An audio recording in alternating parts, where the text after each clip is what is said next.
आपल्यासोबत नाना पटोले आहेत, काँग्रेसचे नेते. काय सांगाल, विधान परिषद सध्याच्या घडीला जी आपण पाहतोय ही निवडणूक अत्यंत चुरशीची पाहायला मिळते. 12 उमेदवार रिंगणात आहेत. सत्ताधारी असे म्हणतात की विरोधी पक्षातील आमदार जे आहेत हे आमच्या मागे आहेत, आमच्या मागे लाईन लावून उभे आहेत. का कसं पाहताय?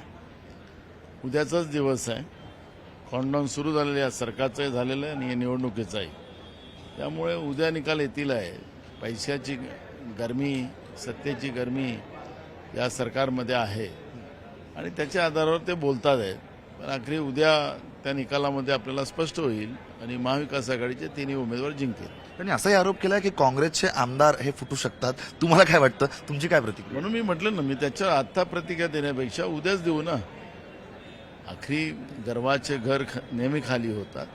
यांचं घमंडाचं घर आहे आणि हे घमंडी लोक यांना इतकी माज आलेला आहे. भ्रष्टाचाराने कमवलेले पैसे, राज्याची तिजोरी लुटलेली व्यवस्था, त्याच्या भरोश्यावर हे बोलतात आहेत. महाविकास आघाडीचे सर्वच उमेदवार निवडून येतील असा विश्वास आहे. बिलकुल आमचे तिन्ही उमेदवार मिळतील. तर आपल्यासोबत होते नाना पटोले यांनी टाइम्स ऑफ मराठीशी बोलताना विश्वास व्यक्त केलेला आहे की महाविकास आघाडीचे सर्व उमेदवार निवडून येतील आणि सत्ताधारी असलेली मंडळी आहे, हे घमंडी सरकार आहे आणि आम्ही त्यांना त्यांची जागा दाखवल्याशिवाय राहणार नाही, अशी प्रतिक्रिया नाना पटोले यांनी टाइम्स ऑफ मराठीशी बोलताना दिली आहे. Video journalist Yogesh Harshal बदाने Patil, times of Marathi, विधानभवन, मुंबई.